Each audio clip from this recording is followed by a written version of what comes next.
Você já ouviu falar em adubo verde? É uma forma simples de garantir mais nutrientes para a cultura principal com um plantio anterior de leguminosas ricas em fixar nitrogênio na terra após a colheita.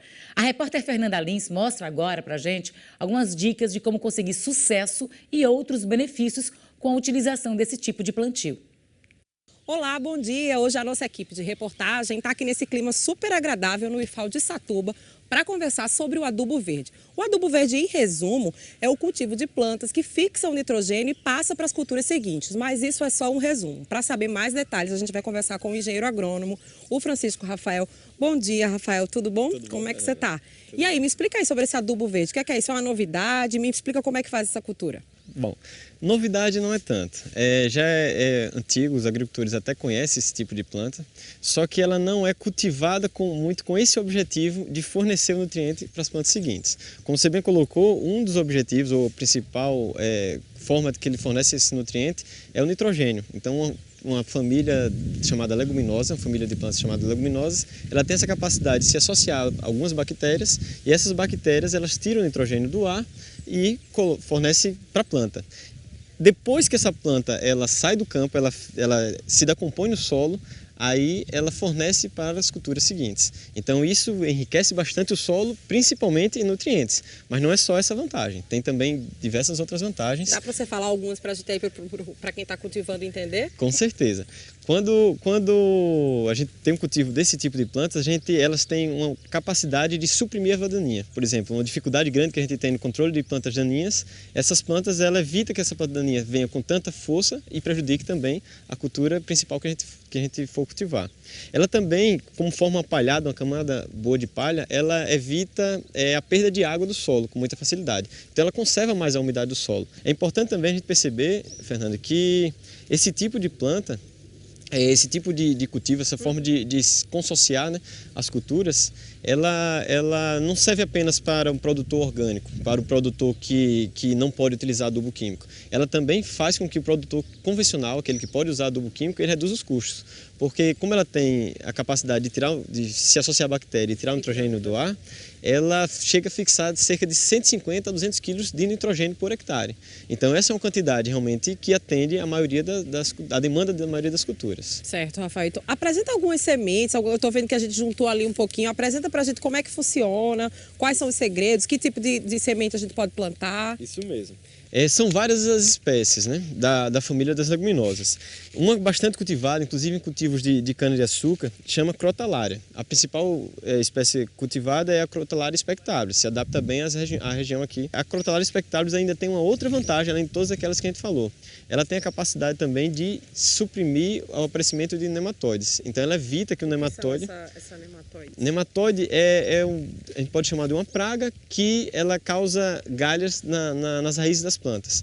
E isso traz uma série de problemas para o cultivo dela, para a produção dessas plantas. Essa aí que parece um feijão, é o quê? Parece um feijão. E a gente chama realmente de feijão, mas só que feijão de porco. Ela também, uma leguminosa, tem as folhas largas.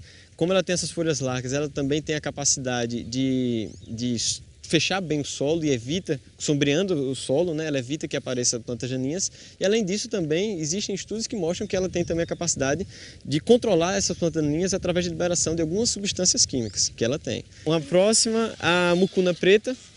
Ela também é uma leguminosa, também tem essa folha larga, só que devido ao seu hábito de crescimento, ela se espalha com muita facilidade. Então ela pode, se ficar alguma semente no campo, ela pode ser algum problema para a cultura principal, porque ela vai enramando na cultura, por exemplo, no milho, e aí pode trazer algum problema. Então o importante se a gente cultivar uma planta como essa é manejar ela antes do aparecimento das sementes, para evitar que ela, ao invés de ser um benefício, ela se torne uma praga, porque ela pode enforcar. E a quarta? E tem uma outra aqui aí, que chama guandua não, também conhecida dos produtores, e aí também com essas mesmas características, né, com essa capacidade.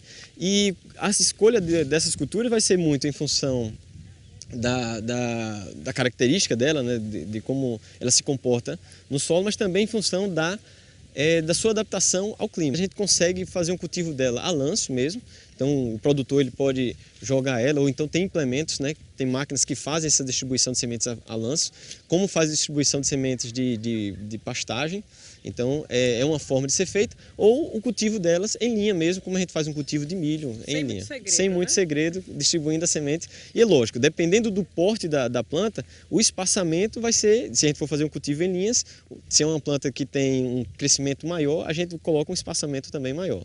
Uma planta menor, de porte menor, a gente coloca um espaçamento menor para justamente fazer com que ela consiga fechar o solo como um todo. Vamos mostrar na prática como é que funciona, como é que esses nutrientes, esse nitrogênio consegue ser capturado aí. Olha que interessante. Esse daqui, essa planta que a gente acabou de ver, né? A gente percebe aqui a semente. Esse é esse feijão? Esse feijão de porco, isso, semente branquinha. A vagem grande, ela aqui não está completamente desenvolvida, mas a gente percebe aqui na raiz dela que ela vai produzindo esses nódulos.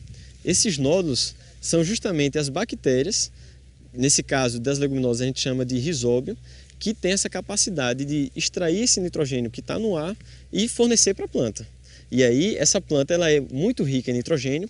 Sendo muito rica em nitrogênio, a gente chama de relação CN. Então ela sendo muito rica em nitrogênio, ela decompõe com facilidade, ou seja, ela fornece esse nutriente também com facilidade para a planta seguinte. Para cada cultura, são muitas bactérias que têm essa capacidade. Mas para cada tipo, para cada família, tem o tipo de bactéria que se associa melhor. Então, no caso das leguminosas, as bactérias do gênero Rhizóbio, elas têm essa capacidade. Na agricultura, o rendimento vai ser maior, depende muito do manejo.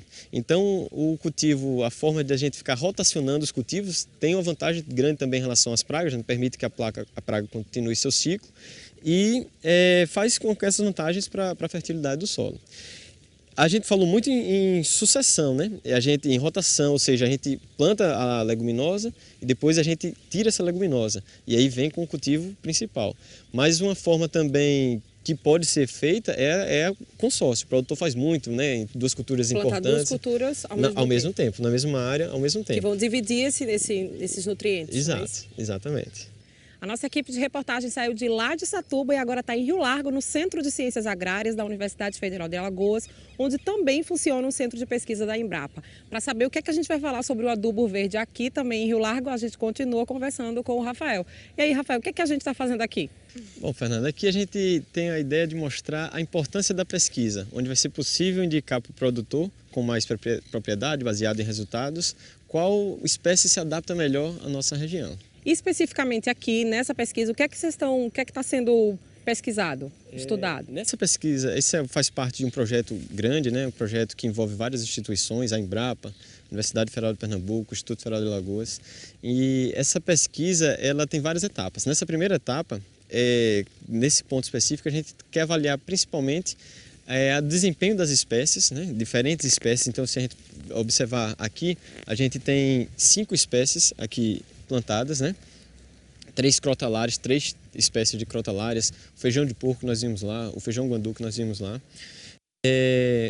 E avaliar também a diferença de ciclo entre elas. Então a gente vai perceber aqui que essa espécie, por exemplo, Crotalária juncia, ela já está florescendo, quanto outras plantadas na mesma época ainda não está na fase de florescimento. A gente também pode observar a diferença de produção de biomassa, quanto de massa produz. Então essa atinge, nesse caso específico, ela atinge uma massa maior, um tamanho maior em um tempo mais alta curto. Mesmo no comprimento. Exato, em um tempo mais curto. Então a gente tem essa condição de avaliar esses aspectos. A gente também vai avaliar nesse experimento e também sendo realizado lá em Satuba, aqui especificamente pelo pessoal da Embrapa, então vai ser avaliado as épocas de plantio. Então a influência do fotoperíodo, de quantidade de chuva, se vai fazer diferença no desenvolvimento dessas espécies. Obrigada, Rafael. Então é isso aí, gente. Anota as dicas, estuda mais sobre o adubo verde e sucesso na plantação.